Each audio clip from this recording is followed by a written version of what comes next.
Bienvenidos y bienvenidas, amigos y amigas de Escudería SF, donde la pasión por la velocidad encuentra su voz, su espacio, su hogar, su casa de la Fórmula 1.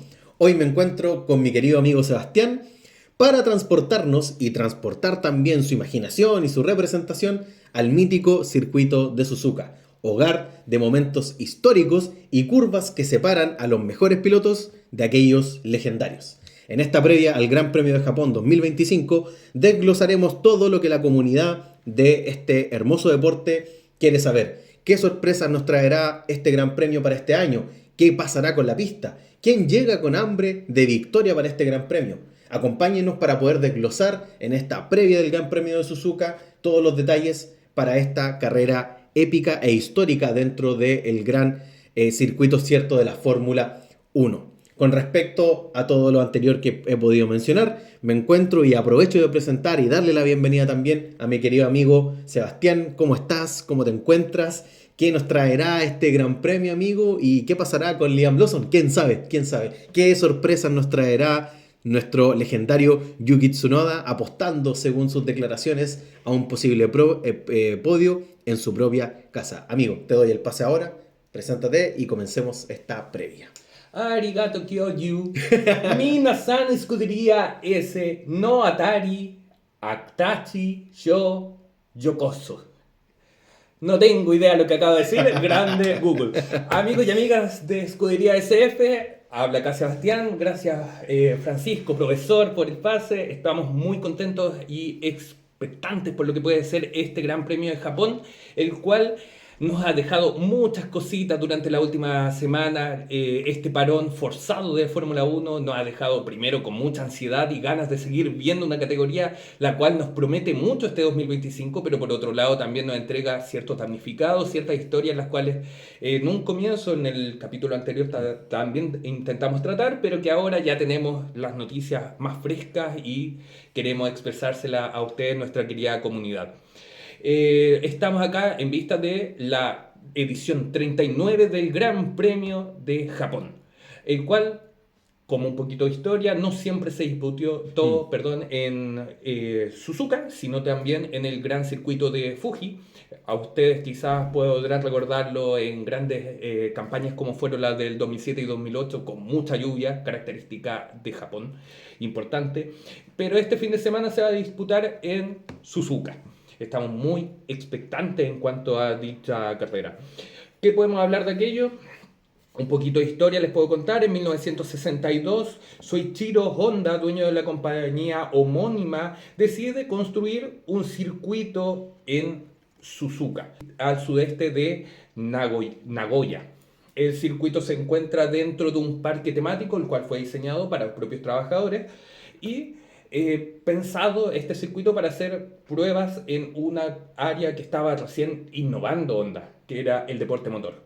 Se fue encargado este diseño al neerlandés John Jetholz y se puede decir de que es el único circuito el cual tiene la forma de 8, lo cual permite tener curvas a la derecha y a la izquierda, lo cual lo transforma en un circuito muy técnico.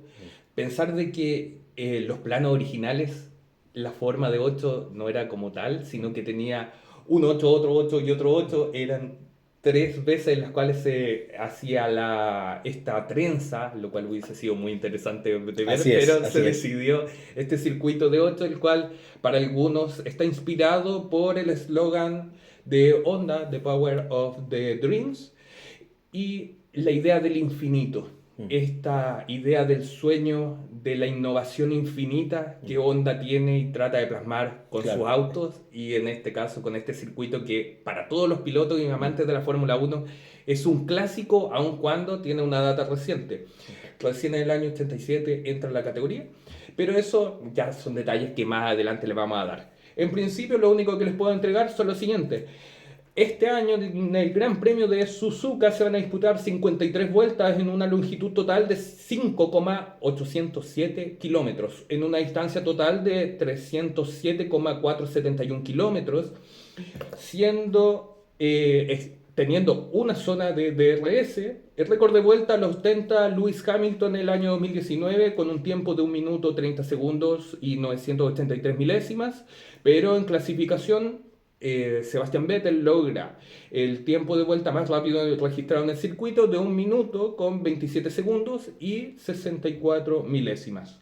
Para esta edición del Gran Premio de Suzuka, Pirelli ha elegido como compuestos los neumáticos C1, C2 y C3, que son los más duros dentro de la gama que se puede proporcionar por este fabricante de neumáticos, pero es importante destacar lo siguiente: quizás solamente sean utilizados las prácticas y eventualmente la clasificación, ya que, de acuerdo al sitio web weather.com, existe a este minuto en que estamos grabando un 62% de probabilidades de lluvia, que, conociendo la espectacularidad de Japón, es lo más probable que así suceda. Así es, así es. Es interesante destacar que este Gran Premio, ¿cierto?, histórico dentro de la categoría, nos ha dado experiencias, momentos icónicos dentro de la legendaria historia que tiene este máximo deporte dentro del pináculo del automovilismo. Es importante destacar lo que tú mencionabas, amigo, importantísimo. Lo técnico, acá es importante sobre todo el buena configuración que puedan tener los monoplazas, para pensando obviamente no solamente en el ritmo de la clasificación, sino también pensando en el correcto ritmo de carrera. Una carrera bastante intensa que, si bien no nos ha dejado unos últimos grandes premios tan emocionantes, tan peleados, pero es un circuito, como yo le suelo llamar, de la vieja usanza, de la vieja escuela de la Fórmula 1, muy comparable con circuitos como Imola, por ejemplo, que en el fondo nos dan cuenta de una historia que sigue presente en la máxima categoría y que se hace ver también en un contexto donde nos llenan de circuitos callejeros y circuitos muy artificiales que no cuentan con esa cierta identidad, ¿no?, ese sentimiento que entrega la categoría para aquellos ciertos aficionados un poco más tradicionales al deporte cierto motor. Así que por ese lado, interesante lo que se nos pueda venir para este año, interesante las noticias que están saliendo además en los últimos días. Estamos, cierto, a puertas del comienzo, cierto, de celebración de este Gran Premio, que cuenta, cierto, con las siguientes fechas para este fin de semana. Se disputará, cierto, desde el día 4 de abril, tendremos, cierto, el día de prácticas libre 1 y 2, posteriormente, cierto, el día sábado tendríamos la práctica libre 3 más la clasificación, y por último el día domingo la carrera, que para el horario, cierto, nacional, para el horario chileno, vamos a tener ahí algunas diferencias debido también al cambio de horario para este periodo también del año 2025. Es importante que chequeen los horarios para que no se pierda ninguna de las alternativas del Gran Premio. Y como tú bien mencionaste, este año se viene caliente este Gran Premio de Japón. Primero, la posición en que nos presenta. Habitualmente el Gran Premio de Japón estaba al término de la temporada, donde ya estaban los ánimos más caldeados. Y Sí. en este momento nos presenta, dentro de la tercera carrera, ánimos peores, yo creo, dentro de algunas estructuras y miedo y temores. Y es así como, por ejemplo, también podemos mencionar, hablando de épocas calientes en la Fórmula 1, el Gran Premio de Japón de 1989. Sí. Una temporada que fue impresionante, histórica, icónica dentro de la historia de la Fórmula 1, y a la cual nos gustaría obviamente referirnos para dar esta previa también, este contexto de lo que va a ser la celebración del Gran Premio de Japón. Un poco de contexto, amigas y amigos. Es importante destacar lo siguiente: nos vamos a remontar a la carrera del Gran Premio de Japón del año 1989. Sin embargo, algunos datos previos que es importante tener en cuenta, porque si una de las cosas destaca el Gran Premio de Japón, no fue solamente por, insisto, la lucha reñida que tenían finalmente los dos pilotos de McLaren, sino también el suceso mismo que va a marcar sobre todo el final de este Gran Premio. Para hacer un poco de contexto, Senna, este piloto brasileño y la gran leyenda de la Fórmula 1, muy querida también por grandes figuras icónicas dentro de los pilotos actuales, por ejemplo el mismo Lewis Hamilton, ha sido muy consciente, muy también respetuoso con el legado finalmente cultural que ha entregado la figura de Senna. Para la temporada 1989 ya Senna se contaba como un campeón del mundo de pilotos, cierto, de Fórmula 1. Había sido campeón en el año 1988 con la escudería, cierto, de McLaren. Y por otro lado tenemos a Alain Prost, este piloto francés, quien había sido obviamente un hito dentro de la escudería de McLaren, teniendo los campeonatos del año 1985 y ganando también el campeonato de 1986. Llegamos a una temporada, y un poco de contexto también agregado acá, la temporada de 1988, una temporada que en principio estaba siendo muy liderada y que mostró también el dominio de la escudería de Williams. Es una temporada que se lleva finalmente el título el piloto Nelson Piquet en el año 1987. McLaren era la gran escudería para el año 1988. Ellos se pintaban, ¿no? Sobre todo con este pacto que se generó con Honda para obviamente poder motorizar finalmente el monoplaza de McLaren. Lograron una de las hegemonías más importantes que ha tenido la categoría, si uno lo compara, por ejemplo, con las hegemonías que hemos podido ver durante los últimos años.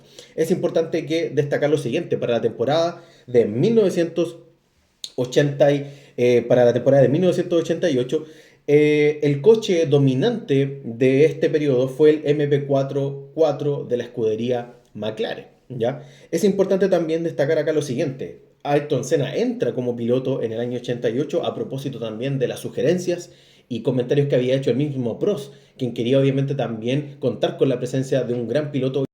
Para el periodo, ¿cierto?, del año 88, en este caso del cual nos vamos a referir en principio para hacer este contexto histórico, es importante tener en cuenta de que para esta temporada de la Fórmula 1, que le terminaría dando finalmente también la victoria en el año, en este caso 88, a el piloto, ¿cierto?, brasileño Ayrton Senna, ellos llegaban ya con ciertas tensiones durante esta temporada. Se vio, por ejemplo, en el caso del Gran Premio de Portugal del año 88, donde se dio una maniobra muy peligrosa por parte de Senna hacia Prost, lo cual finalmente va a generar sobre todo tensiones que van a ser sobre todo muy replicadas ya para la temporada de 1989. En este caso, para el caso cierto de que nos importa acá, es interesante destacar que para esta temporada gana finalmente Ayrton Senna, pero ojo, gana con un contexto muy disímil de lo que uno podría imaginar en este tiempo, de cómo es la asignación de puntaje finalmente de la Fórmula 1. Para el caso que nos compete de esta temporada, Senna logra ganar y logra hacerse con el campeonato de pilotos con menos puntos que el mismo Alain Prost. En este caso, con este sistema que contaba, ¿cierto?, la FIA para otorgar puntos, básicamente se destacaban los 11 mejores resultados de la temporada, y por esa razón, también por la constancia de Ayrton Senna durante esta temporada, finalmente le pudo dar el campeonato del año 1988. Ahora bien, temporada de 1989, seguimos con el dominio y la hegemonía de McLaren, y es interesante observar cómo dentro de esta estructura de McLaren, también un poco equilibrando estas dos grandes figuras, Ron Dennis tuvo mucho trabajo que hacer en esta temporada del año, ¿cierto?, 89, 88, con respecto a cómo poder sobrellevar estas dos grandes figuras dentro del automovilismo. Llega el premio de San Marino en Imola, ¿cierto? Senna a principios de año había perdido obviamente importantes puntos para la temporada debido a un problema con el alerón delantero que tuvo en el Gran Premio de Brasil, que había inaugurado la temporada de 1989. Ahora bien, en este contexto, Prost y Senna tenían lo que se conoce como un pacto de concordia, un pacto de caballeros, que básicamente respondía a lo siguiente: no podían pelearse hasta, ¿cierto?, pasada la primera curva del Gran Premio.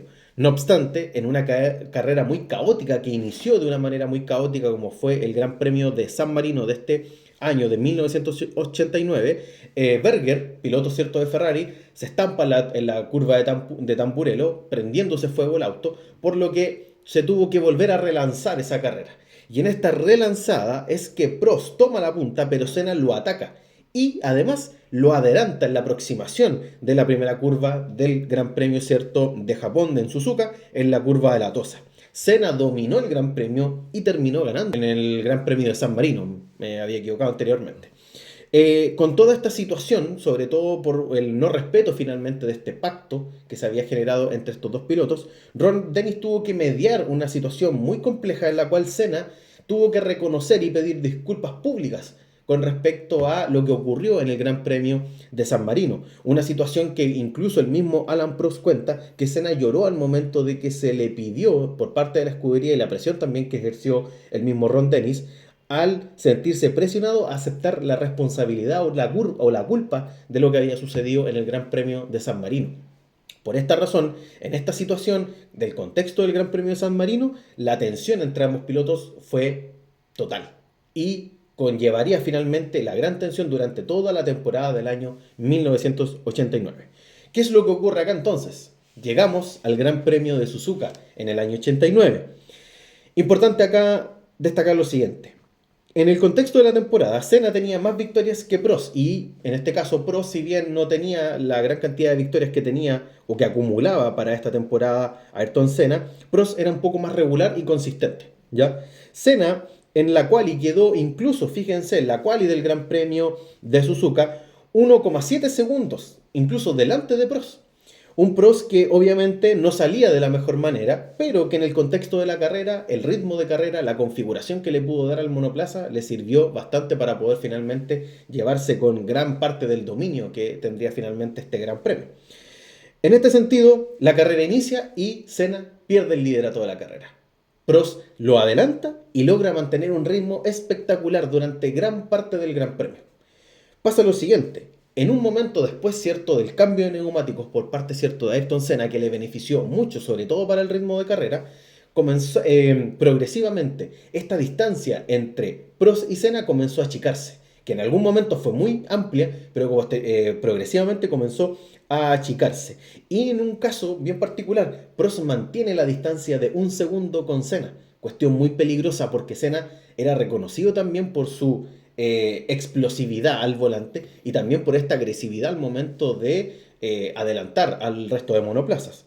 Situación que en la curva, sobre todo final, en la chicana final, vuelta 47 del Gran Premio, en un contexto donde Prost lideraba la carrera, en este momento Senna, aprovechando la succión, se acerca finalmente a Prost y en la última chicane, ¿cierto? Antes de entrar a la recta principal, Senna, al momento de estirar la frenada y Prost cerrándose en la curva, Senna impacta con el auto de Alain Prost y ambos terminan, ¿cierto?, calados justo en la esquina de la chicane del Gran Premio, ¿cierto?, y del circuito de Suzuka. Ambos autos calados, silencio en las gradas, todos los medios expectantes de la situación, explosiva porque obviamente los dos grandes pilotos de la escudería McLaren se veían enfrentados a una situación compleja de choque finalmente entre compañeros de equipo. ¿Qué es lo que ocurre? Prost se baja del auto, obviamente no suma puntos para la carrera, no termina finalmente terminando la carrera de este Gran Premio de Suzuka del año 89. Sin embargo, Senna, con ayuda también de los comisarios, puede retornar finalmente a la pista y poder entrar también a boxes a poder cambiar ese alerón que había quedado dañado producto de este encuentro, de este choque con su compañero de equipo Alain Prost. Situación que obviamente permitió que Senna en ese momento entrara a cambiar, ¿cierto?, el alerón, volviera a la pista, liderara el Gran Premio y ganara la carrera del Gran Premio de Suzuka del año 1989.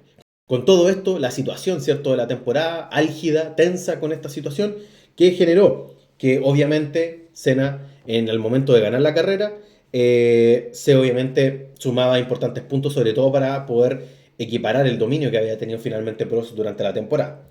¿Qué es lo que ocurre?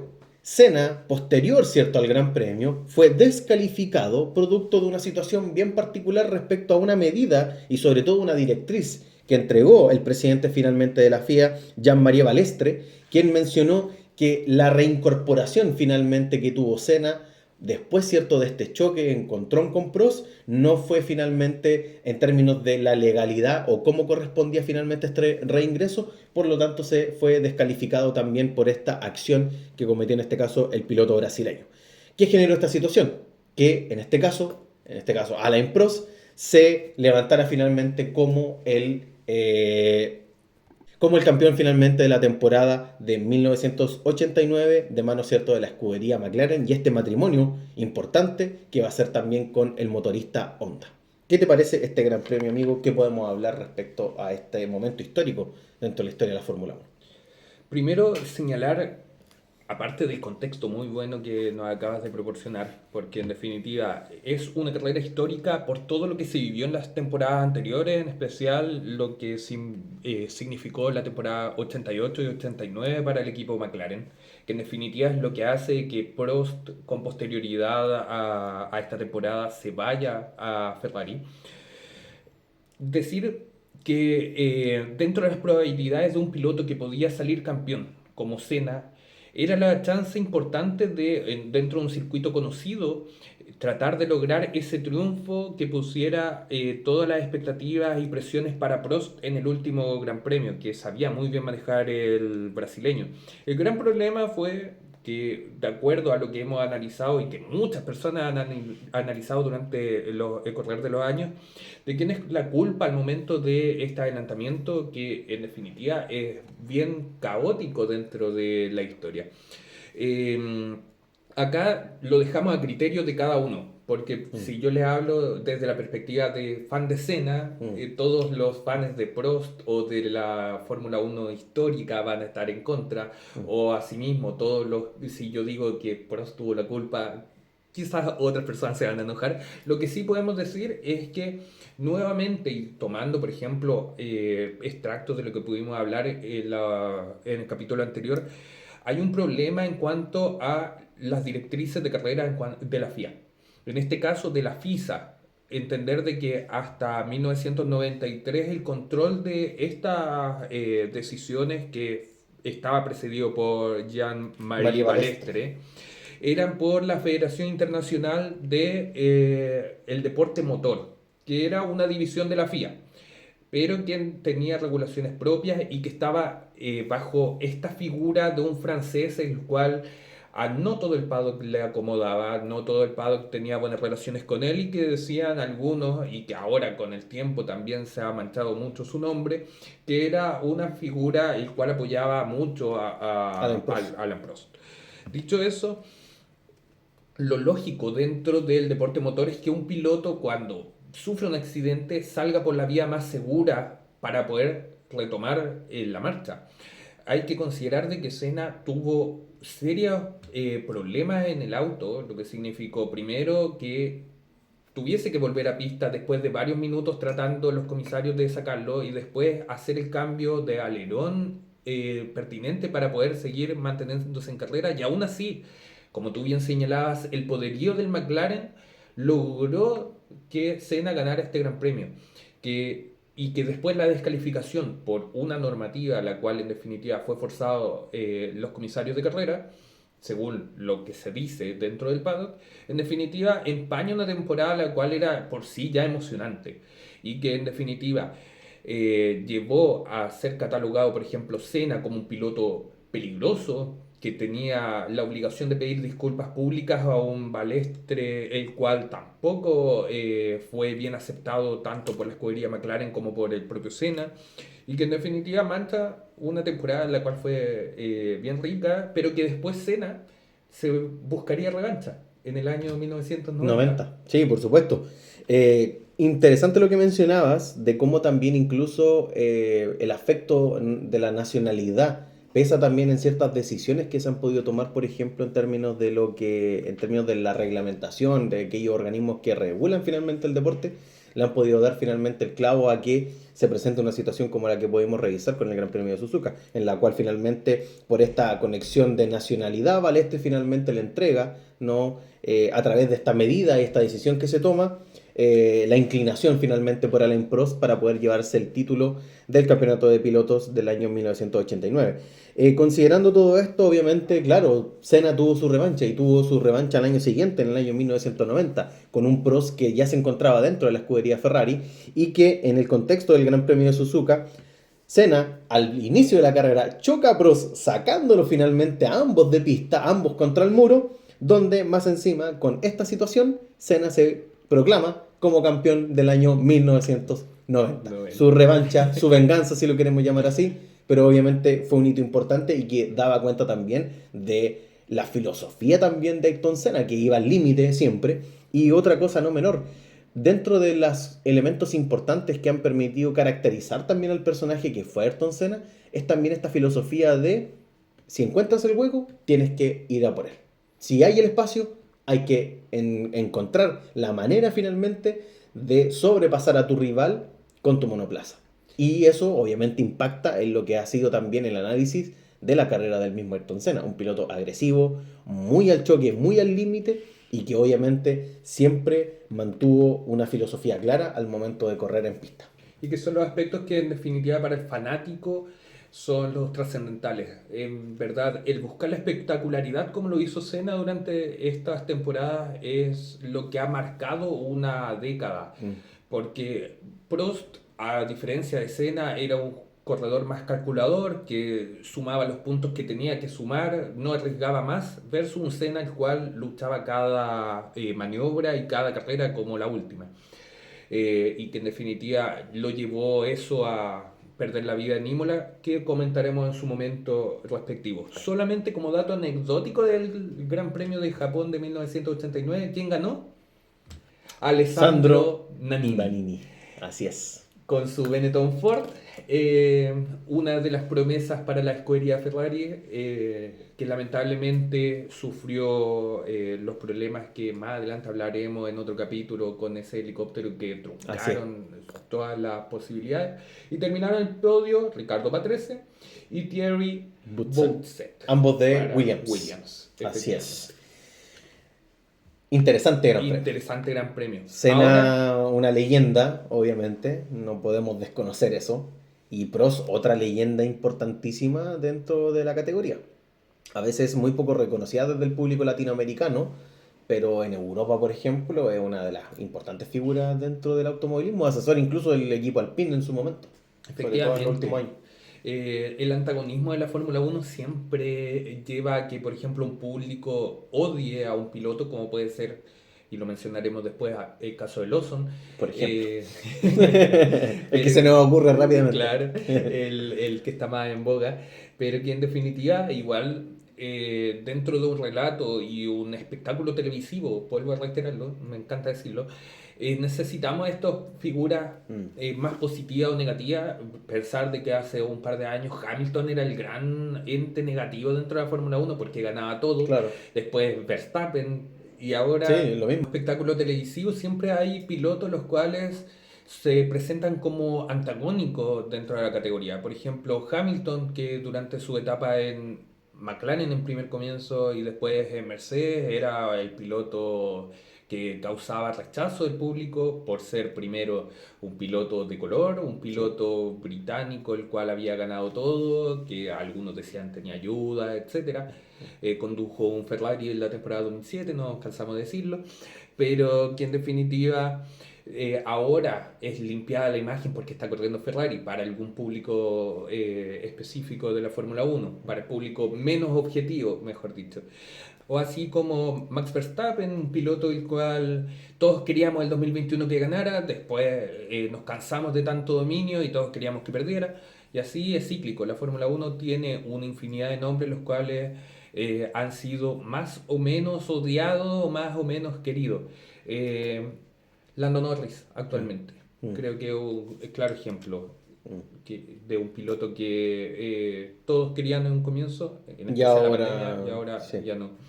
Pero, amigo, te invito como para ya ir cerrando el bloque a decirte algunas cosas también relacionadas a este Gran Premio de Japón, esta tercera fecha de la Fórmula 1. Primero señalar de que si bien es un gran premio muy histórico, es de reciente data. Hablamos de que la fecha en Japón recién se empieza a disputar en el año 76, y dentro de ciertas franjas en que hubo interrupciones dentro de su disputa dentro de la tierra japonesa. Algunas cosas como mencionar, en el año 76 se corre en el Gran Premio de Fuji. Es importante acá señalar que es históricamente el Gran Premio en que, no sé si vieron la película Rush, en la cual James Hunt gana el campeonato luego de un sacrificado Gran Premio en que su contrincante Niki Lauda abandona por los temas de seguridad dentro de un año igual complicado, producto de las quemaduras sufridas en el Gran Premio de Bélgica. Otro aspecto, ¿Bélgica fue? Nürburgring, sí. Voy a cortarlo. En el Gran Premio de Nürburgring. Como siempre se dispuso al final de la temporada, también nos dio otros grandes campeones. Campeonatos como el 91 de Senna, el del año 2000 de Schumacher versus Häkkinen, Vettel, quien logra el 2011 el coronarse como el bicampeón más joven dentro de la categoría de la Fórmula 1. También señalar de que también tuvo momentos complicados en su historia. En el año 77, debido a un choque entre Villeneuve y Ronnie Peterson, que en definitiva mata a un comisario de pista, la temporada en Japón se ve suspendida y recién retoma en el año 1987. En este caso, como ya le hemos indicado, en el Gran Premio de Suzuka en Japón. ¿Qué otros datos anecdóticos de señalar? Por renovaciones en el circuito, en el año 2007 y 2008 se volvió a correr en Fuji, hasta ya ahora permanentemente, y producto también de la crisis económica del 2008, ya es permanente el Gran Premio en Suzuka. Y también señalar que pilotos como Michael Schumacher son los que detentan la mayor cantidad de victorias, con 6, sobre las 5 de Hamilton y las 4 de Vettel, que son los más próximos perseguidores. Max Verstappen ha logrado las últimas 3 victorias en suelo nipón, y la escudería con más victorias es McLaren con 9, y Ferrari y Red Bull solamente se quedan con 7. Hablando de la escudería británica McLaren, hay que señalar que ha tenido interesantes gran premios en los cuales ha ganado. Ahí puedes cortar. Interesantes gran premios en los cuales ha ganado y logrado victorias aplastantes, pero nada más emocionante que la que vivimos el año 2005, nosotros retoños chiquititos viendo ese gran premio por las pantallas. Así es. Kimi Räikkönen, ganador del Gran Premio en Suzuka 2005. Muy bien. Temporada 2005. Una de las carreras importantes, no solamente por lo de Raikkonen, sino también por un hecho muy particular que fue el gran adelantamiento de Fernando Alonso en la 130R a Michael Schumacher. ¿Cómo duele? ¿Cómo duele hasta el día de hoy? Y además considerado como uno de los grandes adelantamientos dentro de la categoría. Y además que fue en contra del mismo Schumacher. Es algo muy comparable con lo que me recuerda, voy a hacer un poco de paréntesis con esto, lo que me recuerda, por ejemplo, la maniobra de Häkkinen, ¿no? Contra Schumacher. También. Y considerado uno de los más grandes adelantamientos. Para uno como tifosi, obviamente, son cosas que duelen, pero no vamos a quedarnos con el dolor que siempre nos trae Ferrari. Año a año, temporada a temporada, siempre nos deja algo de dolor, aunque sea cierto, una temporada mucho más estable para la escudería. Bien, temporada 2005, Japón, cierto, 2005, una de las actuaciones más destacadas, sobre todo en la historia reciente de la Fórmula 1, con un Kimi Räikkönen que remonta desde la 17ª posición y que se logra llevar finalmente la victoria en suelo nipón. Nos remontamos a la temporada, obviamente una temporada que va en favor de Fernando Alonso y que en gran medida le daría también durante la temporada del año 2005 el título de campeón, cierto, de pilotos, su primer título como campeón de pilotos de mano de la escudería de Renault. En este contexto del Gran Premio de Japón, tras una también, insisto, una enorme salida que hace finalmente Kimi Räikkönen en el inicio finalmente de esta carrera, logra en primera instancia subir 5 posiciones, se pone en 12º con un ritmo muy bueno, muy consistente y sobre todo siguiendo la estela también del piloto Fernando Alonso. Una remontada espectacular que ya en la vuelta 14 Kimi Räikkönen había alcanzado la 7ª plaza de la carrera. Ahora bien, en este contexto donde se da el adelantamiento de Fernando Alonso a Michael Schumacher en la curva 130R, Kimi mantuvo un expectante sobre todo movimiento, presión, agresividad detrás del Kaiser. Sobre todo que venía también mucho más cargado de combustible que otros pilotos. Aún así, con un gran ritmo de carrera, logró en este caso entrar a hacer su repostaje a boxes, saliendo en sexta posición delante de su mayor rival en este contexto, que era el piloto español Fernando Alonso. Kimi obviamente vuelve al ataque en el segundo stint, adelanta a Michael, llega a la 4ª posición que mantiene sobre todo hasta 15 vueltas del final. El finlandés, Iceman, cierto, nuestro querido Kimi Räikkönen, vuelve a imprimir un gran ritmo, estirando finalmente al máximo posible su ritmo en pista y a 8 vueltas del final Kimi logra obtener la segunda posición y a unos 5 segundos del líder, que en este caso para esta carrera era Fisichella en el monoplaza de Renault. Mientras Alonso culminaba, ¿no?, esta gran remontada, ocurre que finalmente Raikkonen comenzó a recortar progresivamente las distancias y a 2 vueltas del final ya estaba pegado detrás del piloto italiano Fisichella, obviamente a portas de poder adelantarlo. Antes de entrar en la última vuelta, nuestro querido Iceman logra finalmente salir muy pegado de la 130R detrás de Fisichella, provocando que este intentase, cierto, defenderse a la entrada, cierto, de la chicane. Por lo tanto, Kimi Räikkönen tracciona mejor en la curva, mejora sobre todo su tracción al momento de salir de la chicane, coge el rebufo, entra en la última vuelta, se coloca en paralelo a Giancarlo Fisichella y finalmente en la curva 1 de este gran premio, sale por la línea exterior, sellando finalmente lo que es una increíble victoria y una de las épicas más importantes que se ha dado en la historia reciente, sobre todo si consideramos los grandes hitos automovilísticos que se han dado en el siglo XXI. Una carrera para recordar. Efectivamente, amigo, una carrera emocionante para las personas. Está disponible también en YouTube, en especial los resúmenes de la Fórmula 1. También la pueden encontrar pirata en Facebook completamente si es que quieren verla. De verdad es una carrera espectacular. Viendo algunos también antecedentes, por ejemplo, Ralf Schumacher, que era una pole position para Toyota de local, que era muy importante y que Importantísima. después pierde rendimiento por malas decisiones estratégicas y un auto que tampoco acompañó mucho esa temporada. Si podemos destacar otros pilotos, Takuma Sato, Así es. el kamikaze de Takuma, que no dejó auto sin haberlo tocado. Fue una carrera bastante entretenida en que se ve una estrategia muy sólida. Una carrera emocionante con una gran estrategia de McLaren en la cual, como tú bien mencionaste y resumiste, Kimi Raikkonen nos da la espectacularidad hasta la última curva. Sabemos de que larga en la 17ª posición por un problema de motor, cambio de los elementos y eso Penaliza también en el fondo. penaliza y larga esa posición. Y con posterioridad logra esta gran remontada en la última vuelta, una épica, tremenda, en consideración de que el primer auto que estaba liderando Giancarlo Fisichella era el mítico Renault R25, el cual era la máquina de vencer en esa temporada.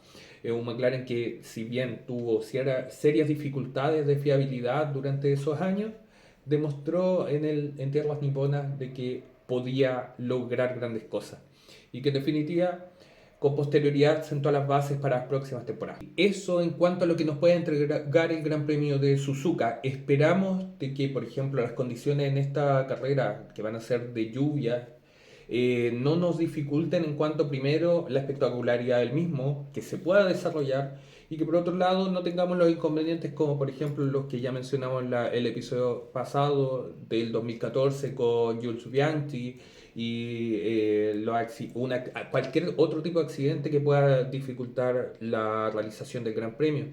También historia más reciente, el 2022, si no te acuerdas, en que Max Verstappen logra ganar este gran premio bajo la lluvia torrencial, con grandes movimientos como el de Alonso y Vettel al final de carrera, pero que también se vio empañado, por ejemplo, con el accidente de Sainz, De en el Sainz y cual la grúa estuvo ahí que presente. me recuerdo mucho el reclamo, la denuncia de Pierre Gasly, muy molesto, ¿no?, por la situación que se había vivido años anteriores, también con una situación de una grúa, perdón, donde obviamente le quita la vida al piloto Jules Bianchi. Efectivamente, esperamos de que sea una carrera rica en emociones, rica en cambios estratégicos, que a diferencia de lo que nos entregó China, podamos tener contenido al cual entregarles y estamos todos en verdad exultantes y esperando lo que creemos va a ser un grandioso fin de semana de Fórmula 1. Amigos y amigas, en lo que es nuestro segundo y último bloque dentro de esta grabación del nuevo episodio de Escudería SF, les presentamos algunas novedades previas al Gran Premio de Japón. Primero, lo ya comentado en el capítulo anterior, que afortunadamente tuvimos tiempo de editar, en cuanto a la noticia que ha causado revuelo dentro del paddock, que es la sustitución de Liam Lawson por el local Yuki Tsunoda, y este enroque que lleva nuevamente a Liam Lawson a ser piloto de Racing Bulls. Una bajada de categoría para algunos que puede ser muy traumática para el piloto neozelandés, en especial para las expectativas que este mismo se había generado previo a aquello. Yo no quiero ser una persona que se vaya en contra del piloto en verdad, porque en definitiva cada piloto que llega a la Fórmula Uno quiere demostrar lo mejor y ser el vencedor dentro de su estructura, no quiere ser el segundo piloto y tiene la gran responsabilidad de enfrentarse él a un Max Verstappen que se ha dicho por todos los medios de que es el único capaz de domar esta bestia que se ha transformado el Red Bull de esta temporada. Lamentablemente, para sus aspiraciones y una vez más asumiendo por primera vez la culpa, yo creo, Helmut Marko, se ha efectuado este cambio en desmedro del piloto neozelandés, dándole la oportunidad a este piloto japonés, nipón, de poder competir dentro de la estructura de Red Bull. Tanto para algunos medios como un agradecimiento a la labor que ha hecho Honda a la estructura, sabiendo de que al término de la temporada ya abandona esta configuración Este con, matrimonio finalmente. claro, con los motores HRC. Y por otro lado, dándole el espacio a un piloto que tiene más conocimiento, más rodaje dentro de los disponibles en estos momentos para Red Bull, considerando de que, por ejemplo, volver a tener como un piloto Checo Pérez sería realmente una bofetada a la estructura y poner a otros pilotos como por ejemplo se habló por medios serios de como Colapinto, vuelvo a reiterarlo, no es para el No es para tema armar claro, hype en claro, ningún caso. sino porque efectivamente se habló en algunos círculos de la posibilidad de él, pero en desmedro de nuevamente de la estructura Red Bull, llegamos a esta situación en que vemos a un Yuki ya concentrado a la posibilidad de enfrentarse a este Gran Premio de Japón, Gran Premio de casa, y que en definitiva puede ser el gran momento para que este piloto pueda demostrar sus habilidades y el talento que al menos se ha visto dentro de las últimas 5 temporadas. Ahora, eso sí, bajo la gran limitante de saber si es que el auto va a responder a su nivel de conducción y si es que no lo mata dentro de la figura estratégica de la Fórmula Uno, si es que esto le puede beneficiar para futuras perspectivas y búsquedas de nuevo equipo, o si en definitiva nos lleva al próximo retiro del piloto nipón. ¿Tú qué Por opinas, supuesto, amigo? sí, yo concuerdo contigo con lo primero que mencionaste. Acá no se trata de desentrañar a Liam Lawson o hacerle una crítica a él como piloto. Sabemos cómo funciona la estructura de Red Bull, sabemos lo difícil que se ha convertido también este monoplaza del año 2025 para la misma escudería, considerando también la salida de Adrian Newey y los cambios que se han visto desde el año 2024, considerando también lo que ocurrió con Checo Pérez. Todo esta crisis interna que hemos podido también conversar en las semanas anteriores, en los anteriores capítulos del podcast, nos lleva finalmente al resultado, ¿no?, de un Liam Lawson que a 2 carreras iniciando la temporada finalmente es retirado de la escudería principal de esta bebida energética, y se va obviamente a sumar a las filas del equipo Visa Cachap Racing Bulls, junto con el compañero, ¿cierto?, Isaac Hadjar. Una cosa importante con todo esto, es importante que nos hagamos cargo también de algunas declaraciones. En los últimos días han salido informaciones bien interesantes, muy polémicas en algunos casos, sobre todo de las reacciones que ha dejado también la salida de Lawson.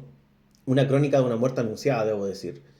Se veía venir, los medios hablaron mucho, medios oficiales también dentro de la información de la máxima categoría dieron cuenta también, sobre todo los comentarios de algunos periodistas que están adentro, ¿no?, del paddock y que conocen, ¿no?, la información de primera mano, donde obviamente ya se venía hablando de la posibilidad de hacer este swap que en el fondo se confirmó hace unos días atrás y que también obviamente nos referimos en el anterior capítulo. Un Max Verstappen que se encuentra también muy molesto tras esta situación, le da o no una cara a los medios, de cara también a las gradas, de cara al público también de la Fórmula Uno, de una gran inestabilidad dentro de la misma escudería, un programa de pilotos por parte y dirigido por Helmut Marko que no ha dado los resultados esperados y que básicamente su gran insignia, su gran trofeo sigue siendo el piloto neerlandés Max Verstappen.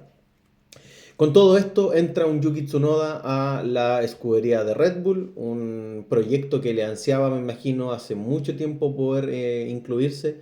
Se sabe, ¿no?, las grandes expectativas que tenía Yuki Tsunoda hace años atrás de poder integrarse a la familia de Red Bull, a este equipo principal. No obstante, llega en un momento bastante complejo, sobre todo teniendo en cuenta todas las problemáticas, discusiones, debates que se han dado también en el último tiempo y que afectan directamente a la institucionalidad, a la estructura misma del equipo, donde figuras como Marco, como Horner, también se han visto muy vilipendiadas por los medios de comunicación y considerando también las grandes críticas que se le han hecho por parte del manejo de los pilotos dentro de la misma escudería. Yo veo a un Liam Lawson que obviamente debe mirar todo esto como un proceso de aprendizaje. Esto no quiere decir de que Liam Lawson es un mal piloto. Yo nunca he intentado declarar o irme también por aquellos que han un poco mencionado también a través de estas declaraciones de un poco quitándole el mérito a Lawson, que él tenía muchos méritos para poder no llegar a la escudería y demostrar grandes cosas. Ahora, cuando uno también anda de bocón frente a los medios, siendo un poco arrogante finalmente con los mismos medios de comunicación, sobre todo las declaraciones que afectaron también a una comunidad importante, como lo fue el respaldo que se le había dado también a Sergio Pérez el año pasado. Eso obviamente genera anticuerpos, sobre todo en los espectadores, que obviamente vieron en Liam Lawson un enemigo, ¿no?, una figura no muy querida, una especie de villano dentro de esta novela que es finalmente la Fórmula Uno, por lo que se ha visto también muy criticada, ¿no?, la figura de Liam Lawson, donde incluso esta salida como fulminante que se dio durante este año, para algunos grupos, por ejemplo, ha sido también motivo de grandes burlas también para el mismo piloto, un piloto que obviamente yo creo que tenía unas grandes expectativas, e incluso se compartieron algunas imágenes donde se veía también dibujos que tenía él, siendo parte también de la misma escudería. Con todo esto hay que decir de que Yuki va a entrar en un contexto bastante complejo y yo no veo tampoco una estabilidad con la entrada de Yuki Tsunoda. Yo creo que va a ser más un desafío para él como piloto, como poder desafiarse individualmente, pero nosotros sabemos la bestia que es Max Verstappen, sabemos también lo adecuado que se encuentra con este monoplaza, a pesar de sus grandes falencias. Es un piloto que puede mantener finalmente el ritmo en pista e incluso demostrar grandes cosas, a pesar de no contar con un monoplaza que esté rindiendo el 100% como él obviamente le gustaría. Por lo tanto, yo creo que acá el proceso de Yuki Tsunoda debería ser de constante aprendizaje y también considerando lo siguiente, nosotros no sabemos cuál va a ser el futuro de Yuki Tsunoda de cara a la temporada 2026. Se habla mucho de esta especie de soporte que se le está entregando desde Honda, pero el mismo Honda tampoco lo ha asegurado 100%.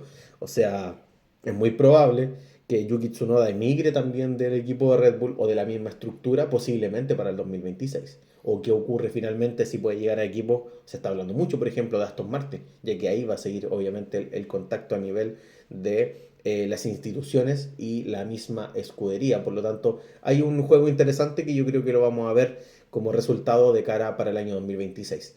Pero bueno, mi fe en Tsunoda, yo encuentro que es un pilotazo, pero no va a generarse grandes expectativas porque yo creo que este monoplaza de Red Bull está siendo muy indomable.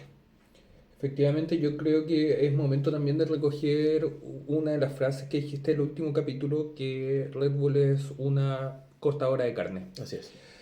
Tenemos a pilotos importantes dentro de la categoría como Albon, Gasly, Pérez, los cuales y ahora Lawson, los cuales no pudieron enfrentarse ni domar a la máquina. Incluso Daniel Ricciardo también tuvo serios problemas dentro de la estructura y siendo pilotos que en otras escuderías han destacado, han sumado puntos importantes, dentro de Red Bull no lo pudieron lograr. Honestamente, como un fanático de Yuki, me gustaría de que rindiera bien, pero una cosa es el deseo de alguien y lo otro es lo que realmente acontece con él. Ahora, cambiando drásticamente de escudería, también señalar lo que pasa con Duhan en esta práctica uno del Gran Premio de Japón, lo cual ya se ha anunciado de que Ryo Hirakawa también va a ser reemplazado. Así es. Se está hablando mucho sobre esta situación, pero bueno, yo creo que estamos más a la expectativa que con una información en este caso más quizás más confirmada, Ah, como lo no, teníamos, claro. está Ah, confirmado de está que va a ser confirmado. reemplazo solamente en la práctica uno. Ah, ya, solamente para la Pero, práctica 1. a lo que Ya. voy, perdón, la Mm. idea quizás no se dio a entender. En un circuito nuevo, en un circuito que es muy técnico, como lo estábamos hablando en el bloque anterior, es difícil para un piloto rookie dentro de esta temporada de que te saquen y pierdas una práctica. En un momento se hablaba de que Gasly iba a ser quien iba a dejar el auto a disposición del japonés y se prefirió a Duhan. Y ya hay medios en los cuales están hablando de que Duhan no estaría incluso cumpliendo con las 5 carreras que se había prometido de prueba, Mm. lo cual también sería un aspecto negativo para otro piloto, el cual no ha tenido tiempo y ni tampoco la suerte dentro de esto para poder lograr demostrar algo más. Amigo, te quiero también llevar, aprovechando esto rápidamente, a otro tema, los livery que fueron lanzados estos días. ¿Qué te Sí, parece? uno de los grandes monoplazas que por lo menos me voy a referir en esta primera instancia, me gustaría dar cuenta de la gran calidad de la livery que sacó Red Bull ahora, ¿cierto? Para el Gran Premio de Suzuka, con unos monos blancos que también van a estar utilizando los pilotos. Muy, muy bonita la prestancia, la paleta de colores, muy equilibrada y que en el fondo también representa un poco la misma estructura de Red Bull. Recuerda mucho, ¿no?, a la gran livery que se sacó hace unos años atrás, ¿cierto? Del Red Bull blanco, ¿no?, del Gran Premio de Turquía, recordándonos a esta hermosa livery que fue muy también criticada en términos positivos, sobre todo, y también un poco el tirón de oreja a otros equipos como por ejemplo Ferrari, que pocas veces se arriesga a cambiar como el color completo del monoplaza.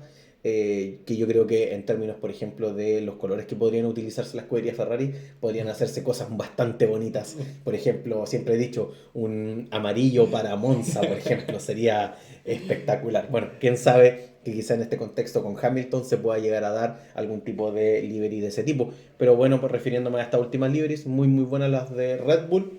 Y pasemos a hablar de la siguiente. Antes, solamente para destacar, este es un homenaje el cual hace Red Bull a esta colaboración que hace con Honda. Eh, el último gran premio de casa en tierras niponas que se va a disputar por Red Bull. Y el blanco con este círculo rojo en el cual va envuelto el número es un homenaje para también el aniversario número 60 de la primera victoria de Honda dentro de la categoría de la Fórmula 1. Como historia, en el Gran Premio de México de 1965 se logra la primera victoria de Honda por medio de su piloto Richie Ginter y que significaría una historia de logros y victorias más adelante, tanto como motorista como equipo individual. Solamente recordar que hasta la temporada 2008 era un equipo propio y que debido a la crisis económica fue vendido a Brown GP, que también ya lo hablamos en otro capítulo, pero una estructura rica en historia y que va a seguir dentro de la vinculado a la Fórmula 1, pero ya con otro equipo. Ahora podemos hablar también de Haas. ¿Qué te pareció el livery de Haas con estas flores de Sí, de cerezo? cerezo. Sí, bastante muy de la identidad también de la cultura japonesa, un reconocimiento también insisto, a la cultura, ¿cierto?, Japón y sobre todo su rol también dentro de la categoría. Detalles no en rosado que le dan un estilo bastante interesante con estos colores muy clásicos que ha tendido a usar también el equipo de Haas, con este juego con el blanco, con el negro y con el rojo. También muy americano, ¿no? ¿Por qué no decirlo? Pero para el caso de esta livery, muy bonita para mi impresión. Obviamente no gana la de Red Bull. Creo que la combinación de este blanco en el caso del Red Bull con ese rojo, ¿no?, como brillante, le da un tono espectacular. Yo creo que en pista lo que vamos a ver para este fin de semana va a ser muy, muy impresionante. Y bueno, considerando también lo importante acá, recordemos que también El mismo director del equipo, cierto, Haas, japonés, Hayao Komatsu, por lo tanto también importante como es de cara, ¿no?, al Gran Premio de Suzuka, considerando que él también se va a encontrar en su casa, ¿no?, en términos de su propia nacionalidad y de su propia cultura. Y también por último, para también finalizar, mencionar el último livery que fue presentado. Tuvimos la fortuna de que fue presentado justo el día en que estamos grabando, que es el de Steak Steak, Sauber. sí. Una belleza. Representa un corte propio de Japón, el Wagyu. Eh, Apetitoso se veía el auto, Así es. en especial después de esta hambre de puntos que ha tenido Steak. Todo dentro del contexto de los April Fool, Sí, eh, las bromas de abril, pero visualmente es una propuesta muy interesante. Lamentablemente no va a ver la luz del día. lamentablemente. Lamentablemente. Eso es lo que nosotros podemos entregar por ahora de esta previa Previa del al Gran Gran Premio Premio. de Japón. Esperamos de que la próxima semana, cuando hagamos el nuevo capítulo del podcast, podamos entregarles las alternativas que nos dejó esta nueva madrugada de Fórmula 1. Estamos muy contentos nosotros de presentarles este contenido y, como sabrán quienes nos siguen en las diversas redes, estamos cada día tratando de mejorar el contenido y buscando ser algo más entretenido para ustedes. Así es. Recordar antes de poder finalizar la previa de este Gran Premio, los horarios. Recordar, para el caso de este Gran Premio de Japón, importante sobre todo para Chile, porque vamos a tener también un cambio de horario asociado que vamos a tener que organizarnos con respecto a eso. Importante, entrenamientos libres 1, jueves 3 de abril, en el horario de Chile, 11:30. Para el caso de los entrenamientos libres 2, madrugada del día viernes 4 de abril a las 3 de la mañana. Volvemos a estos horarios un poco difíciles, sobre todo para esta región del mundo. Entrenamientos libres 3 o prácticas libres 3, viernes 4 de abril, ahora a las 11:30 para, cierto, el horario chileno. Y la clasificación el día sábado 5 de abril a las 3 de la madrugada.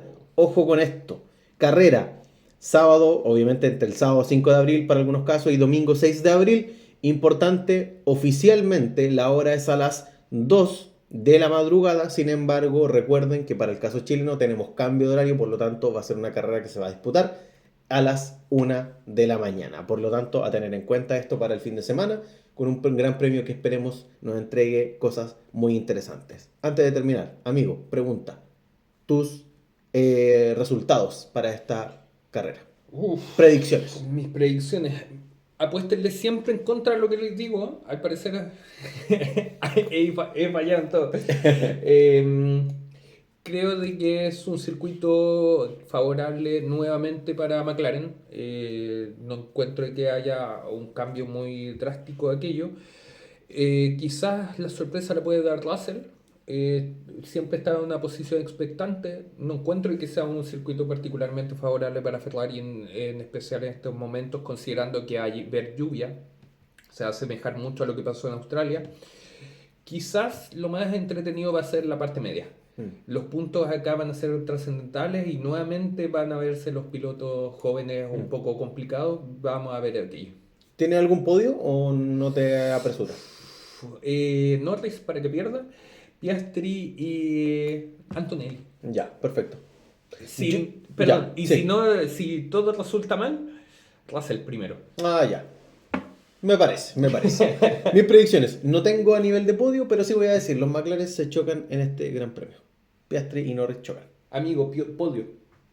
Me forzó aquello. Con podio voy a decir, gana Verstappen. Yo veo a Verstappen bien en este Gran Premio. Yuki Tsunoda logra un tercer lugar. Segundo lugar, Russell. Ferrari va a estar cuarto, quinto, cuarto, sexto, posiblemente. No los veo más arriba que eso. Así que, amigo, yo creo que vamos a ir cerrando entonces esta previa del Gran Premio de Japón. Un gustazo poder compartir de nuevo este podcast. Esperemos que obviamente a nuestros espectadores, ¿cierto?, les siga gustando este proyecto. Apóyenos, siempre con la difusión del contenido. Apóyenos con un me gusta, suscríbase a nuestro canal y también síganos en nuestra cuenta de Instagram, donde estamos también subiendo información y progresivamente estamos entregando un mayor contenido para nuestra comunidad de Escudería SF. Me despido por mi parte, que estén muy bien, que tengan una buena semana y esperemos que este gran premio sea de lo mejor, sobre todo para este inicio de la temporada 2025. Muchas gracias y nos vemos en una nueva entrega. Esperemos que este gran premio sea de lo mejor, sobre todo para este inicio de la temporada 2025. Muchas gracias y nos vemos en una nueva entrega. Amigos y amigas de Escudería SF, nuevamente un gusto de estar acá compartiendo la mesa junto a mi amigo Francisco. Yo me despido, Sebastián, la otra voz, y esperamos tenerlos en un nuevo capítulo de lo que es nuestro podcast Escudería SF. Muchas gracias y nos vemos. Chao, chao. Chao.